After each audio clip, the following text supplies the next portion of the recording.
کیا ڈراموں میں نکاح کرنے سے سچ میں نکاح ہو جاتا ہے؟ کیونکہ اس میں گواہ بھی موجود ہوتے ہیں. جی خالی گواہ سے تو مسئلہ حل نہیں نہ ہوگا. ہاں حق بیر بھی ہوگا, اور پھر انہی دو بندوں کا نکاح ہو رہا ہو. بھائی ان کے تو نام ہی ڈمی ہوتے ہیں ڈراموں میں, فلاں ولد فلاں تو وہ ہوتے ہی نہیں ہے. لہذا وہ جو حدیث ہے ترمذی ابو داؤد کی کہ مذاق میں بھی نکاح ہو جاتا ہے, وہ یہاں فٹ نہیں ہوگی, کیونکہ نکاح صرف ہونے سے نہیں ہوگا, ساری شرائط ہوں, بندے وہی ہوں, اور گواہ موجود ہو, حق مہر ہو, اور پھر ایجاب و قبول ہو. یہ اللہ کے فضل سے آج تک کسی ڈرامے میں یہ والی شرط پوری نہیں ہوئی ہے. لہذا کوئی ٹینشن نہ لیں, کوئی ڈرامہ والا نکاح آج تک نہیں ہو سکا, نہ ہو سکتا ہے. یہ تھا مرزے کا ایک فتویٰ. اب آپ دوسرا فتویٰ بھی سن لیں. لیکن اگر کوئی کہتا نا میں نے مذاق میں طلاق دی تھی, تو اس کی کوئی پھر جسٹیفیکیشن نہیں ہوگی. وہ ابو داؤد ترمذی میں حدیث موجود ہے کہ 3 چیزیں مذاق میں بھی ہو جاتی ہیں, طلاق, نکاح اور رجوع. وہ چونکہ لفظ آپ نے طلاق کا بولا تو اس کی تعویل نہیں ہوگا. لہذا یہ ٹی وی ڈراموں میں جو جھوٹی موٹی طلاقیں اور نکاح ہو جاتے ہیں نا بعض اوقات, تو وہ اسٹیبلش ہو جاتے ہیں.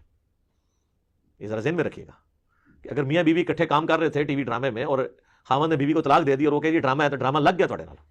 یہ ذہن میں رکھیے گا, ٹھیک ہے. اور جھوٹی موٹی اگر نکاح پڑھایا تو وہ بیوی بن گئی اس کی. جی یہ شرعی مسئلہ ہے, تو میں حدیث بیان کر رہا ہوں. مرزے کے شاگرد صرف یہ بتا دیں کہ ان دونوں میں سے کون سا فتویٰ صحیح ہے اور کون سا غلط ہے.